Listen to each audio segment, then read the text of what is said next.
Issues ఉన్నాయి. ఒకటి, urea బదులు అత్యవసరం అయితే కనుక రైతులు డిఏపి యూజ్ చేసుకోవచ్చు. కాకపోతే డిఏపి ధర కొంత కాస్ట్లీ. ఎకరానికి అడిషనల్గా 1000 కావచ్చు అనుకుంటారు. సరే, 2-3 వేలు అయినా ఎకరానికి పంటను కాపాడుకోవాలంటే అదొకటి యూజ్ చేయొచ్చు. రెండోది, లాంగ్ టర్మ్లో ఈ యూరియా మీద డిపెండెన్సీ కంటే సేంద్రియ ఎరువుల మీద ఎక్కువ డిపెండెన్సీ అవుతే బాగుంటుంది. యూరియా యూసేజ్ చంద్రబాబు నాయుడు అన్నట్టు అది క్యాన్సర్ కారకం. నాట్ ఓన్లీ క్యాన్సర్, ఇంకా వేరే వాటి, ఎందుకంటే యూరోపియన్ కంట్రీస్, మిగతా కంట్రీస్ లో కూడా మన వాటి ప్రొడక్ట్స్ అన్నిటిని తీసుకోవట్లేదు. యూరియా వాడకం తగ్గిస్తే కూడా యుఎస్ అయినా యూరియా అయినా.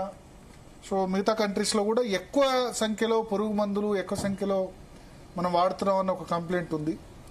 రెండోది, ప్రభుత్వాలు ఇప్పుడు ఈ సమయంలో ఏం చెప్పినా రైతులు ఆగరు. ఇది సీజన్ ముందు చెప్పాలి.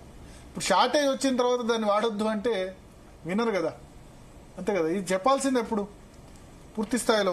మూడవది ఏంటంటే, కేంద్ర రాష్ట్ర ప్రభుత్వాల ఇద్దరు వైఫల్యం కనబడుతుంది ఇక్కడ. ఈ దీనిలో ముందుగా ప్రిపేర్డ్నెస్ కనిపించలేదు. మోడీ గవర్నమెంట్ వచ్చిన తర్వాత లాస్ట్ 10 సంవత్సరాలుగా యూరియా కోసం లేకపోతే విత్తనాల కోసం ఎప్పుడు కూడా లైన్ లేవని చెప్పారు. కానీ ఈ సంవత్సరం మనం దేశవ్యాప్తంగా చూస్తున్నాం ఈ పరిస్థితి. ఆంధ్రప్రదేశ్లో అట్లే ఉంది, తెలంగాణలో ఉంది, దేశంలో మిగతా రాష్ట్రాల్లో కూడా ఉంది. సో కేంద్ర ప్రభుత్వం ఉంది, రాష్ట్ర ప్రభుత్వం తరఫున కూడా రైతుల్ని ప్రిపేర్ చేయలేదు. ప్లాన్ ఉంటుంది, ప్లాన్ ఆఫ్ యాక్షన్, అది కూడా మనకు చేసినట్టు అనిపించట్లేదు. ఈవెన్ 2 రాష్ట్ర ప్రభుత్వాల్లో కూడా కనబడుతుంది. సో ఓవరాల్ గా ఇప్పుడు ఏదో హడావుడు వచ్చిందని ఇప్పుడు రైతులను యూరియా బంద్ చేయమంటే వాళ్ళకి వాళ్ళు బంద్ చేయరు.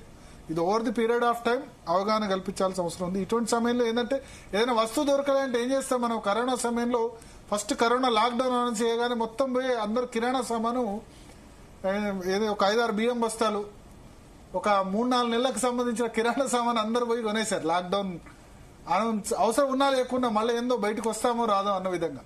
సో సేమ్ అదే పరిస్థితి కూడా కనిపిస్తుంది. కొంత బ్లాక్ మార్కెటింగ్ కూడా కనిపిస్తుంది.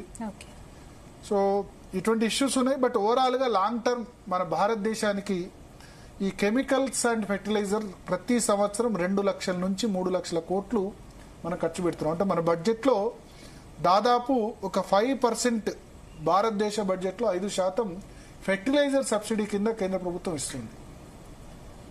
సో చాలా ఇంపార్టెంట్. దీనిలో స్వయం సమృద్ధి సాధించాల్సిన అవసరం ఉంది. రామగుండంలో కూడా ఎరువుల ఫ్యాక్టరీ పెట్టారు, ఇప్పుడు అది పనిచేయట్లేదు, టెక్నికల్ ప్రాబ్లం వచ్చింది. స్వయం సమృద్ధి సాధించాలి. రెండోది, యూరియా నుంచి నానో యూరియా అని కేంద్ర ప్రభుత్వం చెప్పింది, దాని మీద రైతులకు ఇంకా పూర్తి అవగాహన కల్పించాలి.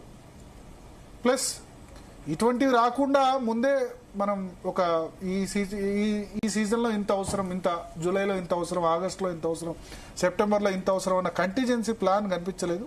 అందువల్లే ఈ సిచ్యువేషన్ వచ్చింది. ఏదేమైనా ఇప్పుడు వ్యవసాయ యూనివర్సిటీ వీసీ అల్లాద్ జానే గారు అయితే చెప్తున్నారు, ఇప్పుడు యూరియా కనుక అంత ప్రాబ్లమేటిక్ అనుకుంటే డిఏపి వాడండి, కొంత కాస్ట్లీ అయినా ఇప్పుడున్న పరిస్థితిలో పంట నష్టం జరుగుద్దంటే అదైతే వాడండి అని.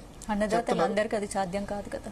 యా, అంటే సరే, ఇప్పుడు మరి పూర్తి పంట ఆల్రెడీ మధ్యలోకి వచ్చిన పంట, కొద్దిమంది అంటారు ఎకరానికి మాకు 4-5 ఎకరాల్లో 2-3 లక్షల నష్టం వాటిల్తుంది అన్నప్పుడు 5-6 వేలు 10 వేలు ఎక్కువ పెట్టుకోవాల్సిన పరిస్థితి రావచ్చు కదా. పూర్తిగా పంట నాశనమయ్యే బదులు కొంత కాస్ట్ ఆఫ్ ప్రొడక్షన్ డెఫినెట్ గా పెరుగుతుంది. బట్ పెరిగినప్పుడు ఇది తప్పదు అందరిలో. ఇప్పుడు ఆ సిచ్యువేషన్ వచ్చినప్పుడు దాన్ని ఏదో విధంగా ఓవర్కమ్ చేయాలి. చేయడానికి ఒకటే మార్గం, యూరియా దొరకకుంటే డిఏపి వేసుకోండి. DAP costly. అది ఇప్పుడు ఇది మొత్తం ఇష్యూస్ ఎట్లయినా ఇంకా ఈజీగా 1 మంత్ పడుతుంది. పంచాయతీ ఎన్నికలను కూడా అందుకనే రాష్ట్ర ప్రభుత్వం వాయిదా వేసింది, బికాజ్ యూరియా మీద వ్యతిరేకత ఉందని అర్థమైంది. Maybe Jubilee hills by elections తర్వాత పంచాయతీ ఎలక్షన్ కూడా పెట్టొచ్చు. సో చూద్దాం. రైతులు